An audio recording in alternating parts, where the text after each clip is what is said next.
हम पक गए हैं कि हम वोट दे देकर आपको चुनते हैं और भीड़ें जो है आपको नपुंसकों की तरह बनाकर छोड़ देती है।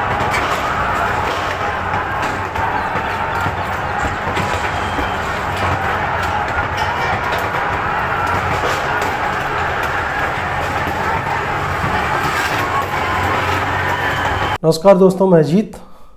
आज जो हुआ और सरकार से कई प्रश्न हैं कि ये होने कैसे दिया जा रहा है। सुप्रीम कोर्ट से कई प्रश्न हैं कि कोई भी भीड़ कैसे अनियंत्रित होकर पूरे दिल्ली को एक तरह से अपने घुटनों पर झुका देती है।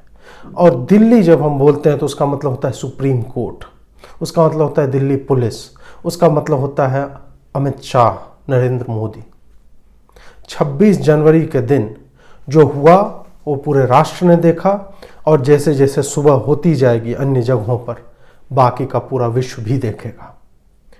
कौन से लोग हैं जो जश्न मना रहे हैं, कौन से लोग हैं जो इसे भाजपा की करतूत बता रहे हैं, कौन से लोग हैं जो आज सरकार से सवाल नहीं पूछ पा रहे हैं, जबकि आज सवाल सरकारों से पूछा जाना चाहिए कि इस तरह की जो एक आतंकी वारदात इसे कहा जाना चाहिए।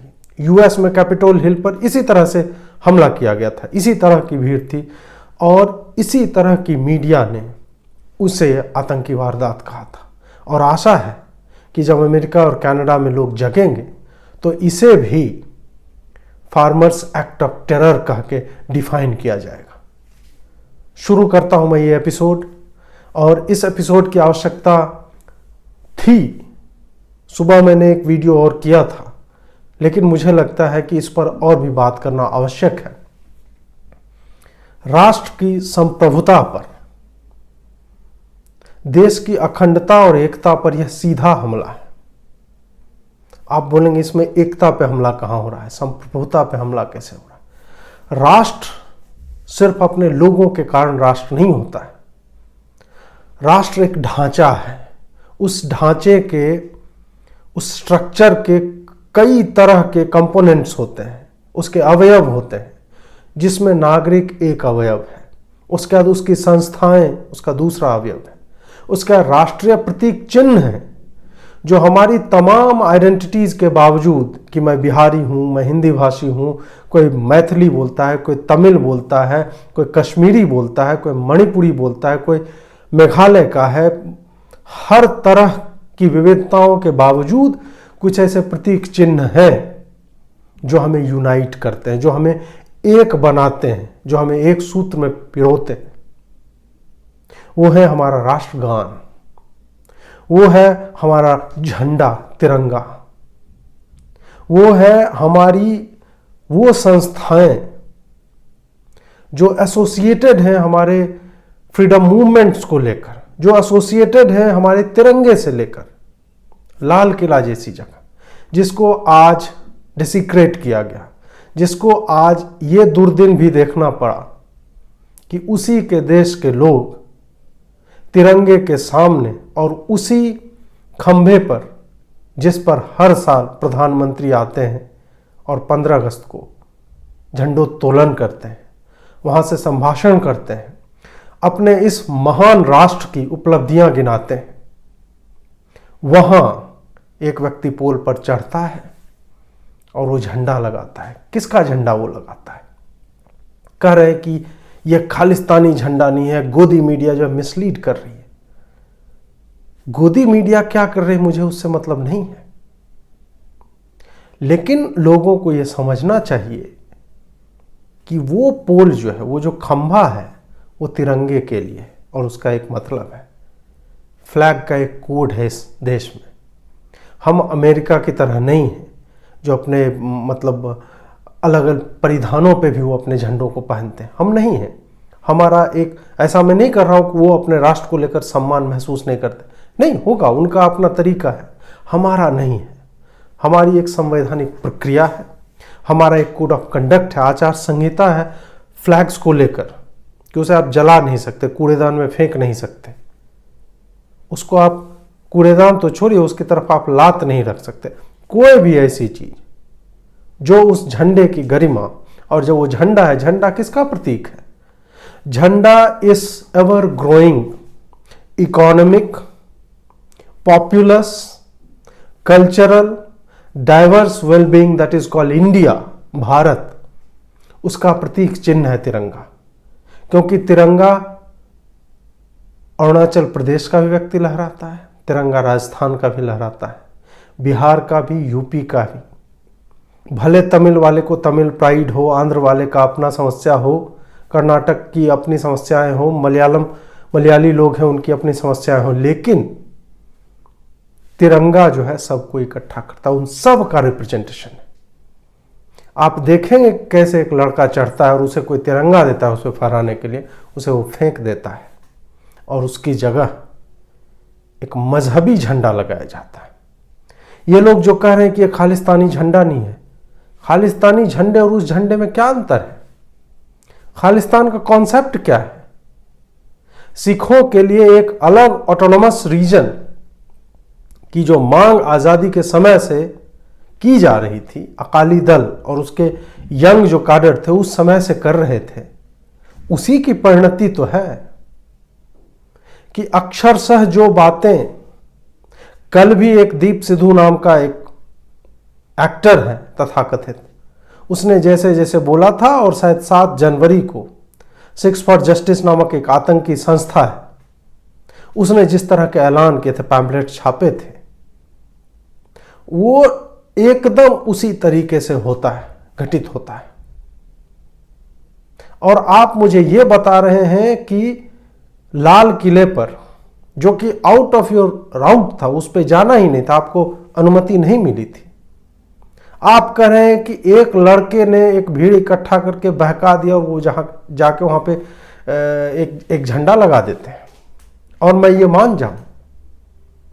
आप मुझे कह रहे हैं कि यही पवित्र निशान साहिब जो है वो भारतीय सेना के कई रेजिमेंट के लोग उसे तिरंगे के साथ फहराते हैं, बिल्कुल फहराते हैं, हर गुरुद्वारे में भी वो दिखता है। लेकिन आप मुझे आज बताइए कि अगर वो जो झंडा है और उसके ऊपर जो निशान बने हुए जो कि खालिस्तान के भी झंडे में, और खालिस्तान का लक्ष्य भी तो वही है, सिखों के लिए एक अलग जो है, आप एक पंथ के लोगों के लिए एक अलग राष्ट्र की अवधारणा जो रखे हुए हैं, उस निशान को उस झंडे से हटा दिया जाए मान लीजिए, तब आप क्या कहते हैं? भगवा झंडा उस पोल पर लगाया गया जहां पे तिरंगा सुशोभित होता है, डार्क डे फॉर डेमोक्रेसी हो जाती। और आज आप मुझे ये ज्ञान दे रहे हैं कि नहीं नहीं, ये खालिस्तानी झंडा नहीं है, ये तो हम बड़े ही पवित्रता से लहराते हैं। ये किसान आंदोलन था, ये सिख आंदोलन नहीं था। वहां अगर कोई एक हरा झंडा जो किसी भी किसान यूनियन का झंडा होता वो भी लगा दिया जाता, तो भी मैं एक बार, जबकि वो तिरंगे की जगह है, फिर भी मैं आपके इस लॉजिक से सहमत होता। लेकिन वो एक मजहबी झंडा, ये किसान आंदोलन सिख आंदोलन कब बन गया? इसके पीछे कौन लोग हैं?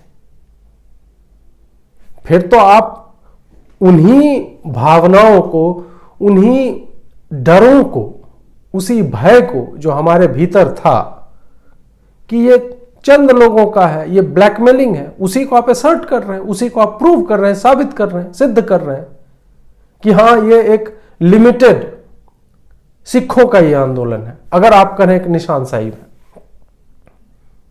क्या मैं ये बर्दाश्त कर लेता कि वहां पे जो है उस झंडे पे चांद तारा वाला झंडा लगा दिया जाता? कौन बर्दाश्त करेगा उसको?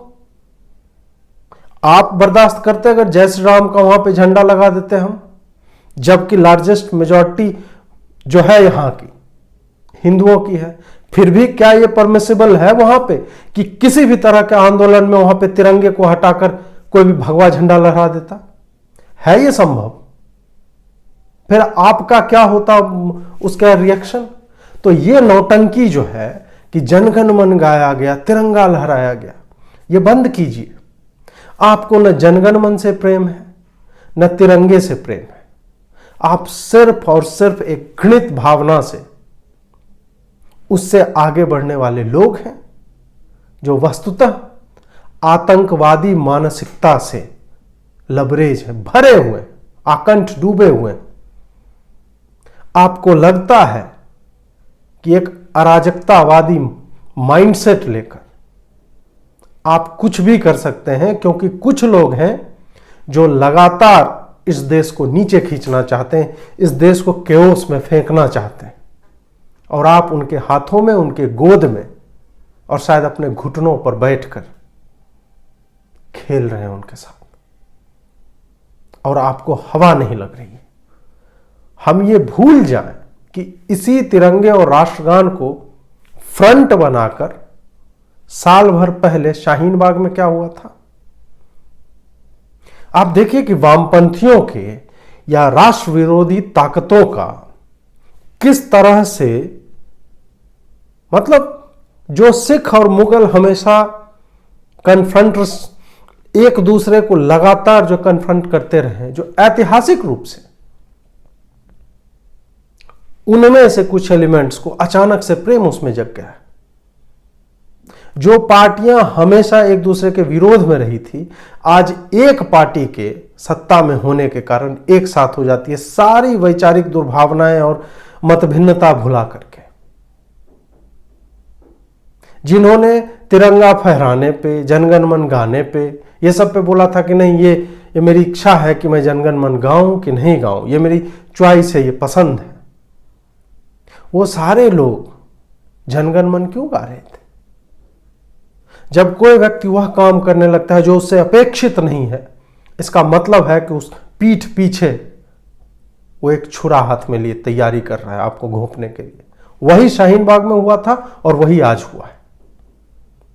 इन दंगाइयों ने क्या किया? इन्हें कुछ लोग उपद्रवी, गुंडे, बदमाश, अराजक तत्व, असामाजिक तत्व बोल रहे हैं, जबकि वस्तुतः इसे एक एक्ट ऑफ टेरर घोषित करना चाहिए और सरकार को स्ट्रिंजेंट एक्शन लेना चाहिए। इन्हें दंगाई कहा जाना चाहिए क्योंकि इन्होंने दंगा किया है। हम और आप इन्हें छोटे छोटे शब्दों में, आप खेलिए मत छिटपुट हिंसा की खबरें। यह छिटपुट हिंसा नहीं थी, यह छिटपुट हिंसा नहीं थी, यह प्री प्लान हिंसा है। पत्थर कैसे आया, कहां से आया पत्थर? पुलिस पे पत्थरबाजी कैसे हो रही है? घोड़े पे चढ़कर, तलवार लेकर, हथियारबद्ध लोग कहां से आए? वो जत्था कहां से आया? आप कहेंगे कि नहीं नहीं, वो सिखों का है, निहंग सिखों का, वो तो ऐसे ही रहते हैं। वो वैसे ही एक धार्मिक माहौल में रहते हैं। उनको सड़क पर तलवार लेकर पुलिस वाले को घोंपने की आजादी नहीं है। क्या लाइसेंसी रिवॉल्वर जिसको मिलता है, जिसको लाइसेंस मिलता है राइफल का, दुनाली का, वो क्या कंधे पे बांध के कहीं भी घूमता है? आपने देखा है कहीं पे ऐसा करते हुए? आर्म फोर्स के पर्सनल भी उसको फ्लाउंट नहीं करते हैं। और ये निहंग सिख वो कर रहे थे। ट्रैक्टर रैली थी, उस पर घोड़े पे आदमी क्या कर रहा है? उसमें तलवार लेके कोई कैसे आ जाता है? जो ही आप अपनी धार्मिकता को त्याग कर तलवार हाथ में धारण करते हैं, आप एक हथियार धारण कर रहे होते हैं, ना कि एक मजहबी प्रतीक चिन्ह। उतने सिख थे उसमें, मैंने किसी को कहा कि वो कटार लेके घूम रहे थे, जबकि जितने भी सिख होते हैं कटार उनके रहन सहन का, जीवन शैली का हिस्सा है। लेकिन निहंग सिख जो थे वो तलवार पुलिस पे चला रहे थे। तुम्हारी ट्रॉली से दारू क्यों निकल रही है? चखना कैसे निकल रहा है? इस बात को तुम कैसे डिनाई करोगे? महिला पुलिसकर्मी पे डंडे मार रहे हो यार।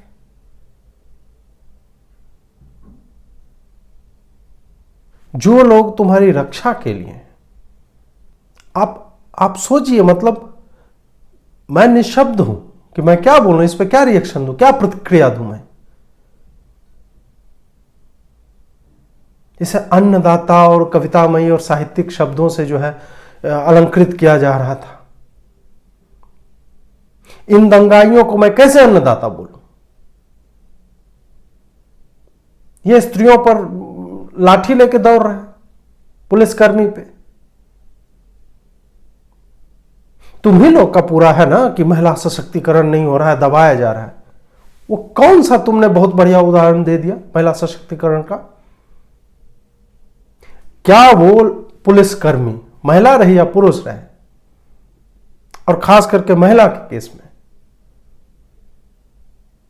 जिस देश में भ्रूण हत्या से लेकर हर कदम पर स्त्रियों का अपमान होता है, उनके साथ दोहरा व्यवहार किया जाता है, उनकी पूरी शिक्षा जो है पहले भाई की होगी उसके बाद बहन की होगी, इस तरह का एटीट्यूड है हमारे समाज का। वहां पे कोई पढ़ती है, आगे बढ़ती है, पुलिस ज्वाइन करती है, और फिर वो क्या देखती है? फिर वो देखती है कि तथाकथित किसानों की एक भीड़ डंडे लेकर उसे खदेड़ती है और पीटती है। ये कितना बढ़िया ऑप्टिक्स तुमने क्रिएट किया है महिला सशक्तिकरण के लिए। ये किस तरह का सिंबलिज्म है? मैं कैसे मान लूं कि इसमें तुम्हारे नेताओं का कोई हाथ नहीं है, तुमने प्लानिंग नहीं की होगी? जब प्लानिंग नहीं थी तो ट्रॉली कैसे आ गई? जब प्लानिंग नहीं थी तो जितना बोला गया था उससे ज्यादा लोग कैसे आ गए? जब तुमने पुलिस के साथ हुई बातचीत में सहमति जताई थी कि हमारे ये नेता हैं, इस इलाके के ये नेता हैं, तो आज तुम कन्नी कैसे काट रहे हो कि नहीं फलाने जगह के नेता से गलती हो गई? कुछ लोग जो हैं, इन्हीं कुछ लोगों पर नियंत्रण रखने के कारण तो तुम्हें नेता बनाया गया है। जो कुछ नहीं कर रहे हैं उनके लिए नेता की आवश्यकता ही नहीं है, वो तो वैसे भी शांतिपूर्ण तरीके से चलते। मैनेजर की या नेता की आवश्यकता क्यों होती है? उनकी आवश्यकता तब होती है when things go south, जब चीजें पटरी से उतरने लगती है, तभी नेता का चरित्र सामने आता है। लेकिन तुम तो चरित्रहीन नेता हो, पहले से ही तुम्हारे पास चरित्र है ही नहीं, तो तुम शो कैसे करोगे उसको? तुम पहले से कैरेक्टरलेस लोग हो, ना तुम्हें पढ़ने आता है, तुम अनपढ़, गंवार, गुंडे, दंगाई, आतंकी प्रवृत्ति के लोग, तुम नेता घंटा बनोगे? ये टिकैत 9,000 वोट इसको आए थे, शायद अपने ग्राम पंचायत का चुनाव ना जीत पाई है, और ये अपने आप को नेता कहता है। किस बॉर्डर पर दंगे नहीं हुए, कहां पे पथराव नहीं हुआ? आईटीओ में पुलिस मुख्यालय के सामने जो नौटंकी हुई, कुछ मीडिया वाले, क्विंट वाला लिख रहा है कि पुलिस ने करीब से दागे आंसू गैस के गोले। तो कहां से दागता? सामने दंगाई हो तो कहां से दागता? सब क्या इतने मूर्ख लोग बैठे हुए इन मीडिया हाउसेस में कि उन्हें पता नहीं है कि वो क्या लिख रहे हैं? क्योंकि कोई व्यक्ति जो पढ़ेगा उसे लगेगा करीब से तो नहीं दागना चाहिए, तो पुलिस क्या करती? ट्रैक्टर अपने ऊपर चढ़वा लेती।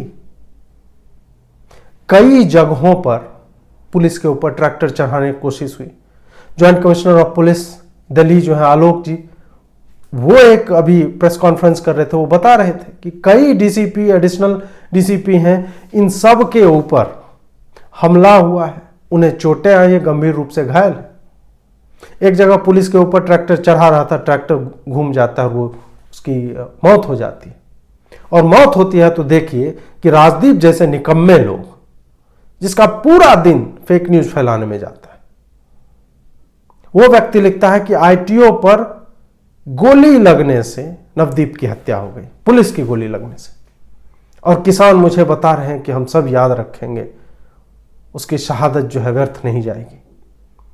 थोड़ी देर बाद उसको वो ट्वीट डिलीट करना पड़ा। पुलिस ने कहीं भी एक भी गोली नहीं चलाई। ऐसे ही एक अफवाह से, अभी तो चलिए कि ठीक है कुछ नहीं हुआ, लेकिन ऐसा ही एक अफवाह आता है। जामिया के दंगे आपको याद है? वहां भी यही कहा गया था, पुलिस ने गोली चला दी, कोई मर गया। 3 दिन दंगे हुए थे वहां पर, 15, 16 और 17 दिसंबर 2019 को, लाइब्रेरी में जब पुलिस घुसी थी, अगर आपको याद हो तो। इसी तरह की अफवाहें, ये लोग खुद भी छुरा मार सकते हैं, खुद भी किसी की हत्या कर देंगे, just so that the whole planned riot वो पूरी तरह से प्रस्फुटित हो, वो पूरा अपना जलवा दिखाए। क्योंकि एक आदमी को मारने के बाद पोटेंशियल है ना 10-20 मर सकता है, और उसके बाद ही तो आंदोलन की सफलता ही, कितनी हत्याएं हो गई उस आंदोलन में, उसी पर है। उसके बाद जो है आपको फलाने RND टीवी का जो है कैमरामैन पहुंच जाएगा और वो बात करके आपको बताएगा कि नहीं एम्स में पहले पहुंचा तो होली फैमिली हॉस्पिटल में जामिया का दंगाई पहुंचा, उसने कहा कि पुलिस ने मुझे गोली मारी, तभी तो नैरेटिव गढ़ा जाएगा। नेता लोग रिस्पॉन्सिबिलिटी अब नहीं ले रहे हैं, सारी नेतागिरी उनकी घुस गई है, वो कन्नी काट रहे हैं और वो असामाजिक तत्वों ने किया। ये सारे जो टेम्पलेट रिस्पॉन्स हैं कि कड़ी निंदा करते हैं, यह बड़ा ही घृणित कार्य है, इस तरह की बातें करने से तुम्हारी जवाबदेही अब खत्म नहीं हो जाती। तुमने यही प्लान किया था, वही हुआ, और अब इन लोगों को भुगतना ही होगा। ये लोग जो है पाकिस्तान में खुशी मनाई जा रही है। आप जाके देखिए पाकिस्तान के ट्विटर हैंडल्स को, वो बोल रहे हैं टी टाइम, हिस्टोरिक डे। कौन लोग खुश हैं? और सुबह जब कनाडा और अमेरिका में सुबह होगी अभी से कुछ देर बाद, तब देखिएगा वहां कौन लोग इस पूरे प्रोग्राम के, इस आयोजन की सफलता पे कौन लोग जश्न मना रहे होंगे। इस पर एक नजर रखिएगा आप लोग। जितने संगठन हैं, जो चाहे किसान वाली बातचीत का हिस्सा थे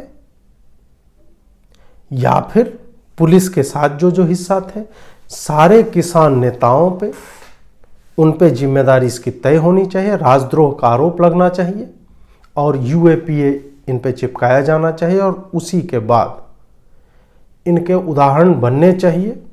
अगर नहीं बनेंगे तो आने वाले समय में हर एक कानून के बाद कोई एक सेक्शन जो होगा डिसएग्री करेगा और उसको आधार बना के दिल्ली को घेरा जाएगा, बॉर्डर जाम किया जाएगा, हर दिन 3500 करोड़ के व्यापार का घाटा होगा, मिलॉर्ड सब चुप बैठे रहेंगे। मिलॉर्ड सबको नहीं प्रोटेस्ट का अधिकार है, अरे प्रोटेस्ट का अधिकार है मिलॉर्ड, तो मेरे जीने का भी अधिकार है, मेरे व्यापार करने का भी अधिकार है, मेरे फ्री मूवमेंट का भी अधिकार है। ये सारे मेरे फंडामेंटल राइट्स हैं, ये मेरे मौलिक अधिकार हैं जो वही संविधान देता है, जिस संविधान को आप प्रोटेक्ट करने के लिए, जिस संवैधानिक अधिकार को आप प्रोटेक्ट करने के लिए ये नौटंकी कर रहे हो इतने दिनों से।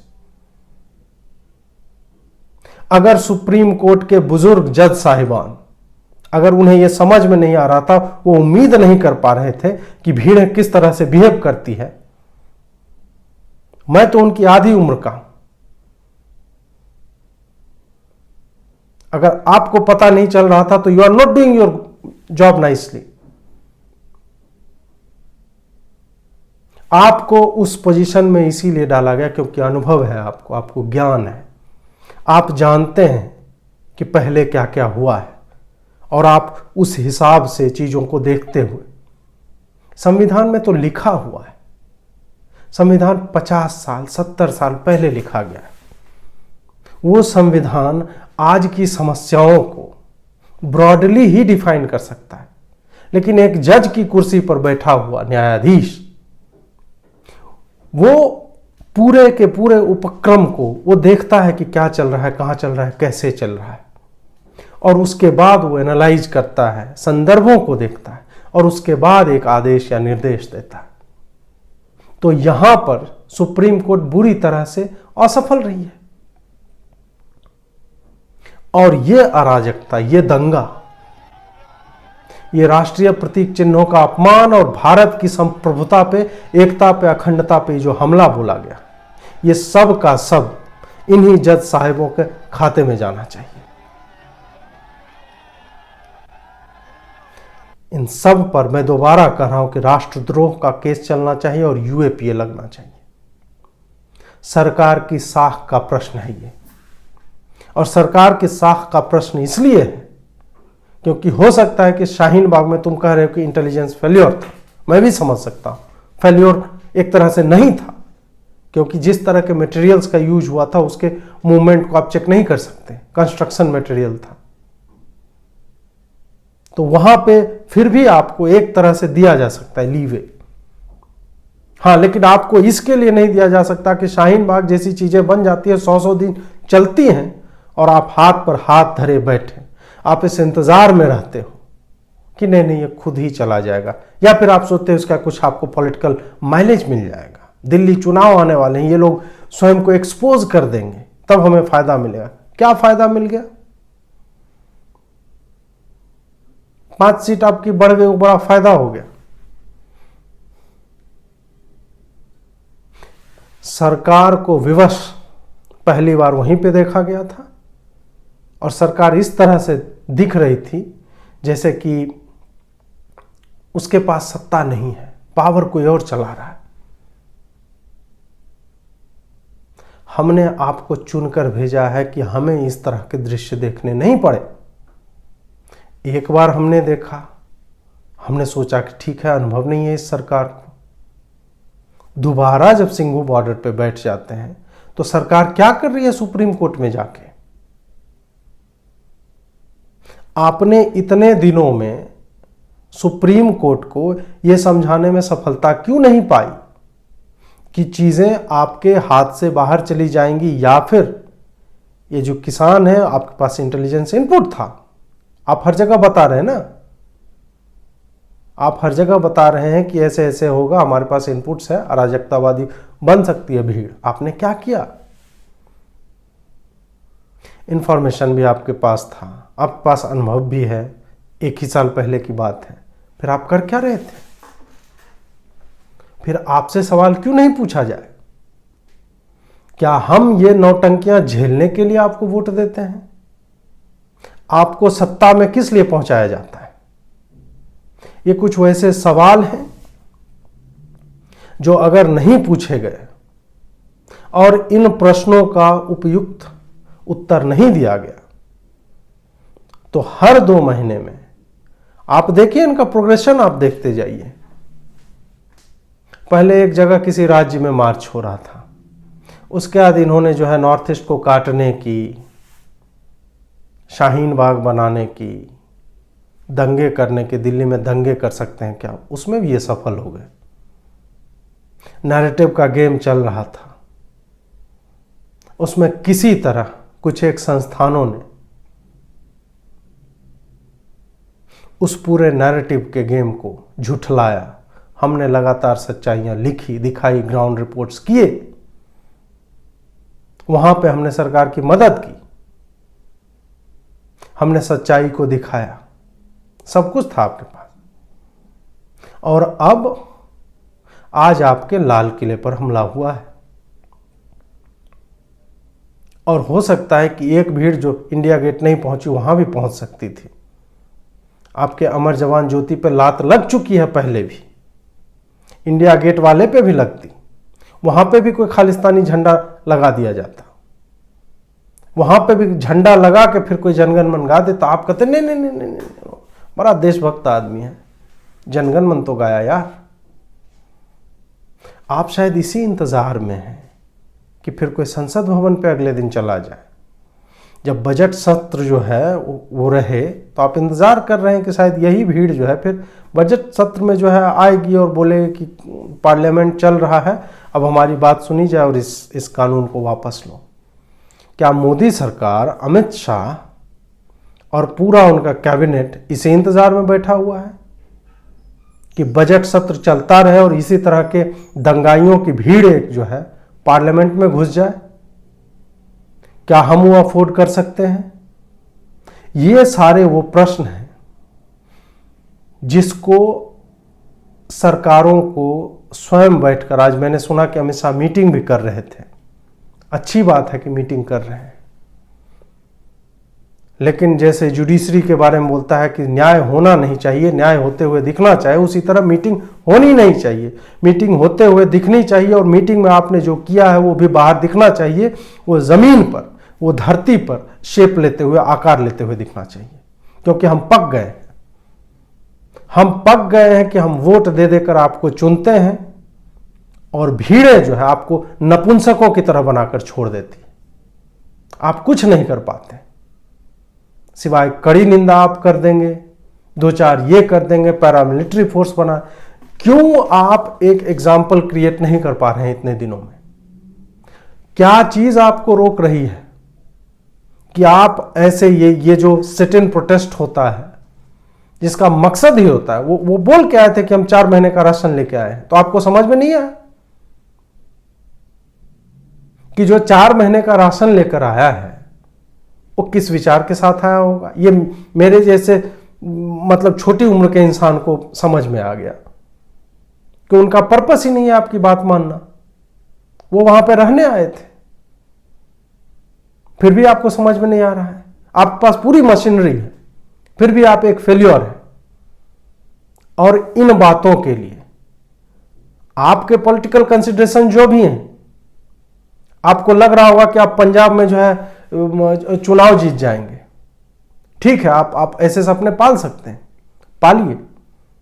मुझे इससे मतलब नहीं है कि भाजपा कहां कहां सत्ता में आएगी और नहीं आएगी। मुझे इससे मतलब है कि जो पार्टी जिस मैनिफेस्टो पे चुन के आई थी उस पर कानून पास करती है और कुछ लोग पूरे कैपिटल को सीज कर लेते हैं, उसे घेर लेते हैं और हमारे राष्ट्रीय झंडे को, प्रतीक चिन्हों का अपमान होता है, उस पर चढ़ते हैं, दंगे होते हैं, आगजनी होती है। वहां पे कोई चढ़ के और हमें चिढ़ाता है और आप हाथ पर हाथ धरे हुए बैठे रहते हैं और हाई लेवल मीटिंग कर रहे हैं। मीटिंग कीजिए, लेकिन हमें उसका आउटकम भी देखना है। नमस्कार।